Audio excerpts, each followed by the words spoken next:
오늘 말씀 누가복음 9장 1절부터 17절까지의 말씀을 보면 세 가지의 스토리를 우리에게 전해주는 것을 볼 수 있습니다. 먼저 1절에서 6절까지의 말씀을 보면 예수님께서는 12 제자들을 파송하는 것을 볼 수 있습니다. 또한 7절에서 9절까지의 말씀을 보면 이 헤롯 왕이 두려움에 있다라는 내용을 말씀하고 있습니다. 또한 10절에서 17절까지의 말씀을 보면 우리가 너무나 잘 알고 있는 오병이의 말씀을 전해주고 있습니다. 오늘 말씀, 이 세 가지의 사건을 통해서 하나님께서는 우리에게 무엇을 말씀하시는 걸까요? 첫 번째 1절에서 6절까지의 말씀, 예수님께서 12 제자를 파송하는 내용을 함께 보기를 원합니다. 누가복음 4장부터 9장까지의 말씀을 보면 예수님께서는 특별히 이 갈릴리 지역에서 갈릴리 지역을 중심으로 사역하는 것을 볼 수 있습니다.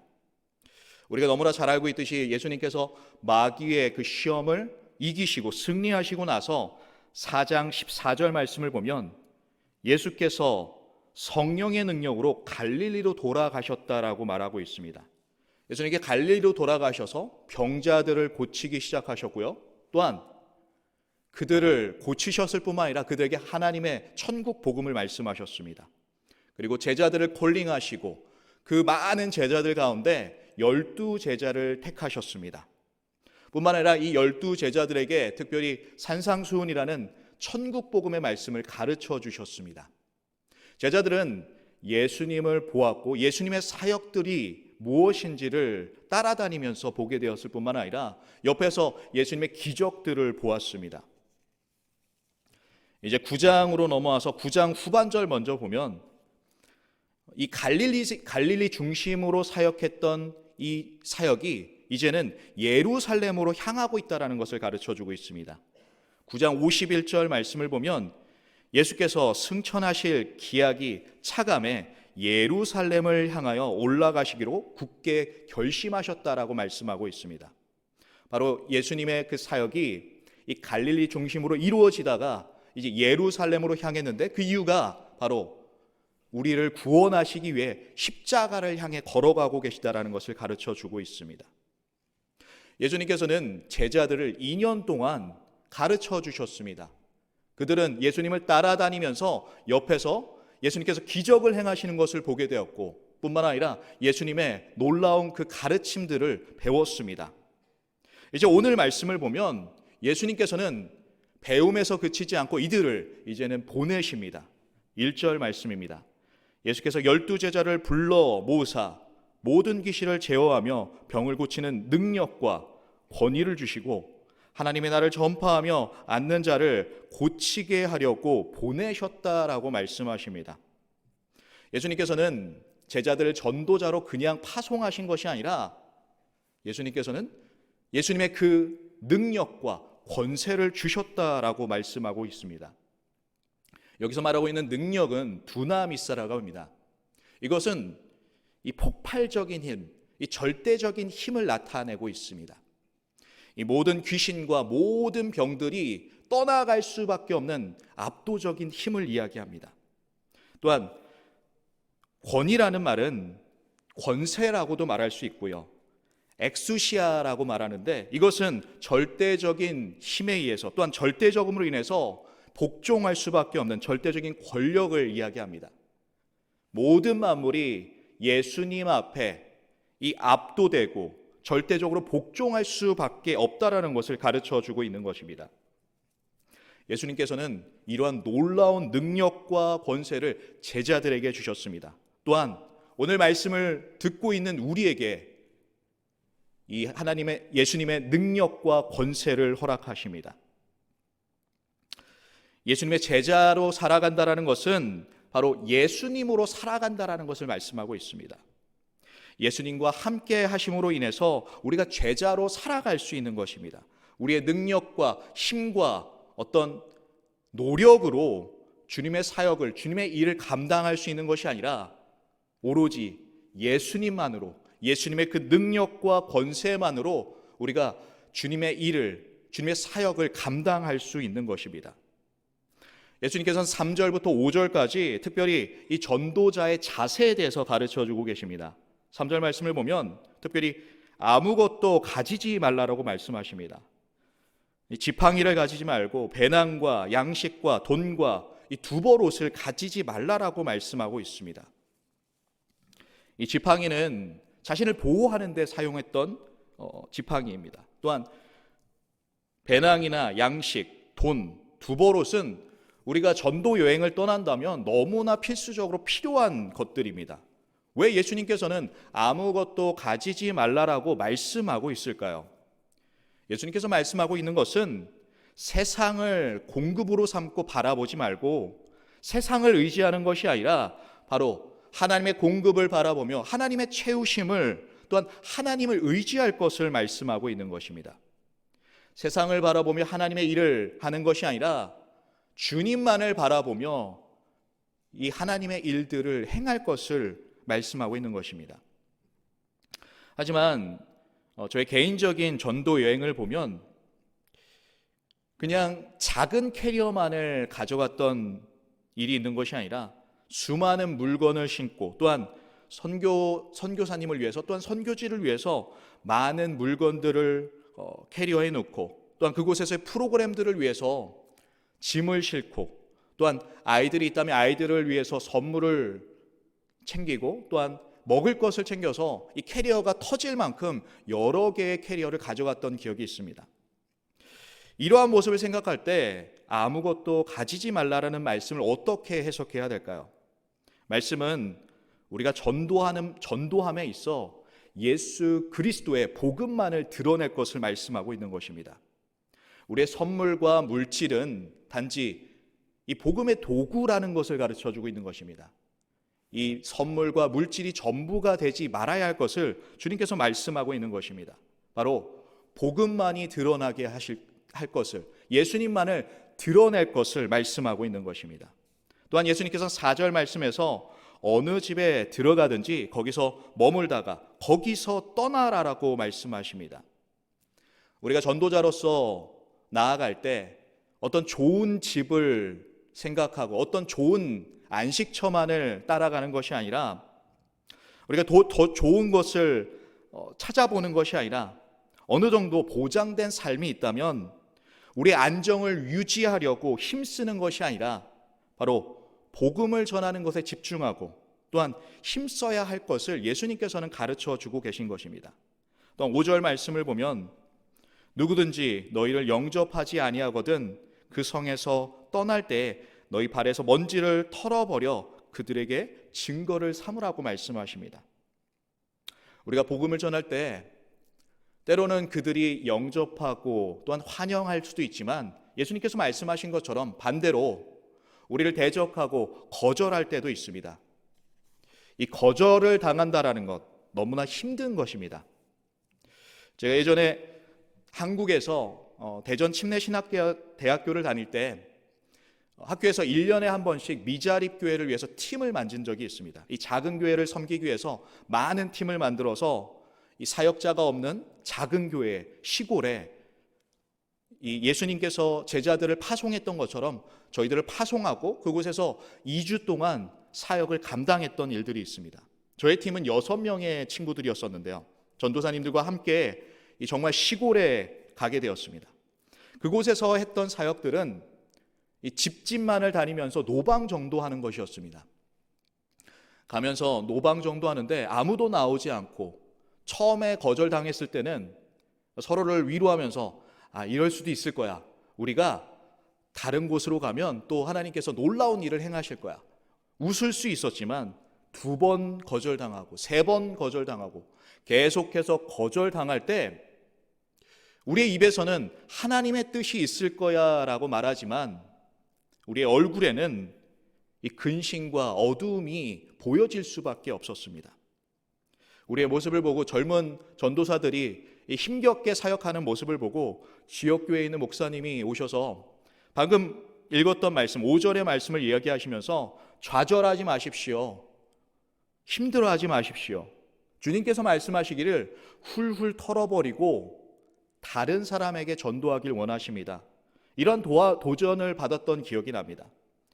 이 말씀으로 인해서 저희 팀은 힘을 얻게 되었고 나중에 더 많은 사람들에게 전도할 수 있는 시발점이 되었습니다. 주님은 동일하게 제자들에게 또한 우리들에게 말씀하십니다. 우리가 전도 가운데 거절당할지라도 낙심하지 마십시오. 훌훌 털어버리고 다른 사람들에게 복음을 전하십시오. 제자들이 이 예수님의 말씀에 순종했을 때 어떠한 결과를 보게 되었을까요? 어떠한 하나님의 은혜를 경험하게 되었을까요? 6절 말씀을 함께 보길 원합니다. 제자들이 나가 각 마을에 두루 다니며 곳곳에서 복음을 전하며 병을 고치더라. 제자들은 예수님이 주신 그 능력과 권세로 말미암아 복음을 전했을 뿐만 아니라 예수님께서 행하신 것처럼, 예수님께서 이적을 행하신 것처럼 병든 자들을 고치는 놀라운 기적들을 경험하게 됩니다. 지극히 평범했던 제자들이 주님의 능력과 권세를 받으니까 하나님의 영광을 나타냅니다. 하나님의 나라를 드러냅니다. 오늘을 살아가는 우리도 마찬가지입니다. 주님께서는 우리가 달라스에 사는 것이 어쩌다가 이곳에 정착한 것이 아니라 우리를 달라스 지역에 보내신 것입니다. 그리고 우리의 힘과 능력으로 무언가를 하는 것이 아니라 주님이 주시는 능력과 권세로 말미암아 이 죽어가는 영혼들에게 나아갈 수 있는 힘이 생기는 것입니다. 우리는 어제 주일 가운데 사역박람회라는 은혜의 시간들을 가졌습니다. 저는 사역박람회를 보면서 너무나 은혜가 되었던 게 이 하늘교회 성도님들이 자원하는 마음으로 각 부서에 오셔서 어떻게 하면 참여할 수 있는지를 물어보시고 또한 많은 사인업을 하는 것을 보게 되었습니다. 그 중에서도 특별히 이 지역 섬김부와 난민사역부의 수많은 성도님들이 사인업을 하는 것을 보게 되었는데요. 저는 그 모습을 보면서 예수님의 명령 가운데 이 지역을 섬기려는 이 한우리 공동체의 성도님들의 모습이 너무 아름답게 보였습니다. 제자들과 같이 주님은 우리에게 명령하십니다. 이 달라스 지역에 죽어가는 영혼들에게 찾아가서 주님의 복음을 전하고 그들이 주님께로 돌아올 것을 주님께서는 명령하고 계십니다. 우리가 그러한 사역을 감당하는 저와 여러분 되기를 축복합니다. 이제 두 번째로 7절에서 9절 말씀을 보면 이 헤롯 왕이 두려움에 빠져 있다라는 것을 볼 수 있습니다. 이 복음의 소식이 우리에게는 기쁜 소식이지만 누군가에게는 두려움이 될 수 있다라는 것입니다. 헤롯은 이 복음의 소식을 들었을 때 두려움에 빠졌다라는 것을 보여주고 있습니다. 7절 말씀을 보면 분봉왕 헤롯이 이 모든 일을 듣고 심히 당황하니 이는 어떠한 사람은 요한이 죽은 자 가운데서 살아났다라는 이 소식을 듣게 됩니다. 헤롯은 자신의 불륜으로 인해서 침례 요한에게 지적을 당하고 자신의 죄를 들춰내는 일들이 있었습니다. 이것으로 인해서 이 침례 요한을 감옥에 가뒀을 뿐만 아니라 결과적으로 그를 죽이게 되었습니다. 그런데 이러한 소문이 들리게 됩니다. 예수님이라는 사람이 나타났는데 이 침례의 요한과 같은 동일한 사역을 하고 있다는 것입니다. 헤롯은 요한이 살아난 것이 아닐까? 요한이 환생한 것이 아닐까? 두려움에 잡히게 되었고 그것을 확인하려고 9절 말씀 후반절에 이 사람이 누구인가 하며 그를 보고자 하더라. 헤롯은 예수님을 보고자 했습니다. 그런데 예수님을 보고자 했던 목적이 내가 예수님을 만나서 그 기쁨의 복음의 소식을 듣고 예수님을 믿고 새 사람이 되어야 되겠다라는 것이 아니라 자신의 권력과 또한 명예가 어떻게 되면 무너지지 않을까? 이 예수님이라는 자를 통해서 나의 모든 이 권위가 무너지지 않을까에 대한 두려움으로 인해서 예수님을 만나려고 했던 것입니다.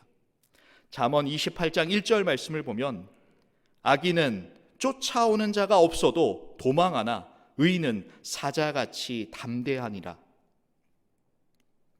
우리의 삶이 악인과 같이 죄로 말미암아 도망 다니는 삶이 되는 것이 아니라 주님을 만나고 믿음으로 말미암아 이 잠언 말씀과 같이 사자와 같이 담대함으로 살아가시는 저와 여러분 되기를 축복합니다. 마지막 세 번째 이야기는 우리가 너무나 잘 알고 있는 오병이어입니다. 10절에서 17절까지의 말씀인데요. 우리가 1절에서 6절까지의 말씀을 보았듯이 예수님께서는 제자들을 파송했고 제자들은 전도 여행을 마치고 예수님께 왔습니다. 그리고 예수님께 자신이 경험했던 그 놀라운 소식들을 보고했습니다. 10절 말씀을 보면 사도들이 들어와 자기들이 행한 모든 것을 주께 여짜오니 데리시고 이 벳세다라는 곳으로 가셨다라고 말씀하고 있습니다. 예수님께서는 지쳐있는 이 전도 여행으로 지쳐있는 제자들을 이 벳세다라는 곳에 가셔서 이 빈들로 가셔서 쉬려고 하셨습니다.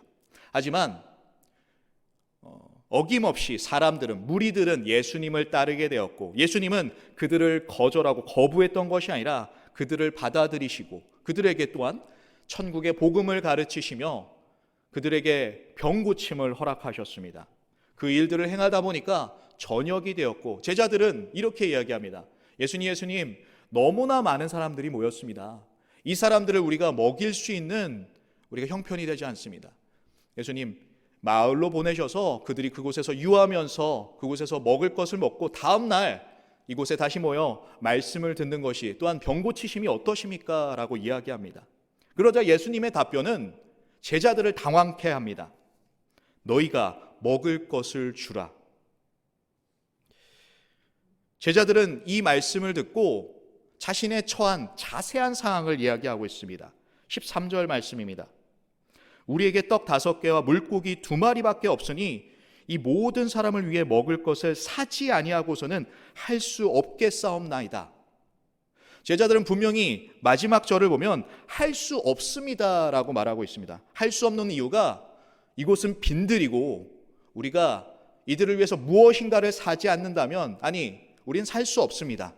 우리가 그렇게 많은 돈이 없습니다. 우리는 할 수 없습니다라고 말하고 있습니다. 여러분이 너무나 잘 알고 있듯이 남자만 5,000명, 이 여자와 이 아이들까지 합치면 10,000명이 넘는 사람들이었습니다. 제자들은 그들을 바라보면서 문제에 부딪히게 되었고 그 문제로 인해서 어려움을 겪게 됩니다. 예수님이 이 모든 상황을 모르셨을까요? 예수님은 이 모든 상황을 아시면서 왜 제자들에게 너희가 먹을 것을 주라라고 말씀하실까요?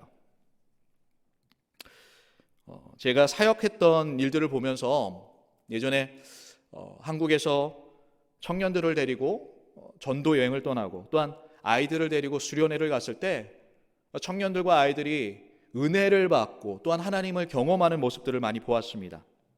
하지만 다시 교회로 돌아왔을 때 너무나도 쉽게 이 예전의 습관으로 예전의 모습으로 돌아가는 이 청년들과 아이들의 모습을 보았습니다. 분명 제자들은 예수님의 능력과 권세로 이 전도 여행을 떠났습니다. 그리고 주님으로 말미암아 이 복음을 전했을 뿐만 아니라 이 아픈 자들을 고치는 놀라운 하나님의 역사를 보았습니다. 하나님의 기적을 보았습니다. 전도 여행을 갔다 와서 돌아와서 이 현실이라는 문제 앞에 부딪혔을 때 그들은 예전에 자신의 습관대로 예전에 자신의 모습대로 다시 돌아가는 것을 볼 수 있습니다. 분명히 예수님께서는 주님의 능력과 권세를 주셨음에도 말미암고 그들은 그들의 머리를 굴리고 이성적인 판단으로 방법을 모색합니다. 예수님은 그들의 믿음 없음을 지적하시면서 혼을 내셨던 것이 아니라 도리어 예수님께서는 축사하시고 떡을 이 사람들에게 곧바로 나눠주셨던 것이 아니라 제자들에게 함께 동참할 수 있도록 제자들에게 나눠주고 제자들이 수많은 사람들에게 이 떡과 고기를 나눠줌으로써 이 오병이어라는 놀라운 기적을 경험케 합니다. 2022년도가 벌써 한 달이 지났습니다. 제가 기억하는 것은 2022년도가 되어서 우리는 특별 새벽기도, 신년 특별 새벽기도를 가졌습니다. 이 담임 목사님께서 이 엘리야의 말씀을 통해서 정말 주옥과 같은 은혜를 우리에게 주셨습니다.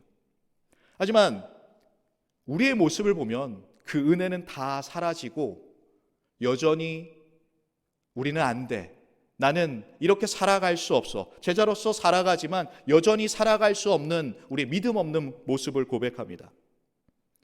하지만 주님께서는 제자들에게 이 오병이어란 놀라운 은혜를 경험케 하신 것처럼 우리의 매일매일 새벽 기도를 통해서, 우리의 매일매일 주일 예배를 통해서 새벽 기도가 특세와 같이, 이 주일 예배가 부흥회와 같이 우리에게 역사하고 계십니다. 우리의 까먹었던 은혜들을 이 예배를 통해서 다시 한번 경험하고 그 은혜 가운데 살아가시는 여러분 되기를 축복합니다. 주님께서는 분명 우리에게 능력과 권세를 허락하셨습니다. 그렇다면 우리에게 보내신 이 지역을 바라보며 복음을 전하며 하나님만을 높이고 하나님의 나라만을 드러내시는 저와 여러분 되시는 한우리 공동체 되기를 축복합니다. 기도하겠습니다. 하나님 감사합니다. 하나님, 주님께서 제자들을 보내셨던 것처럼 우리를 또한 이 지역에 보내셨음을 믿습니다. 주님께서 권세 되시고 또한 능력 되심을 알면서도 우리는 여전히 우리를 바라봅니다. 연약한 우리를 바라보는 것이 아니라 주님을 바라보게 하시고 주님으로 이 죽어가는 영혼들에게 주님의 복음을 전할 수 있는 주님의 아름다운 손길 되게 하여 주시옵소서. 감사하며 예수님의 이름으로 기도하옵나이다. 아멘.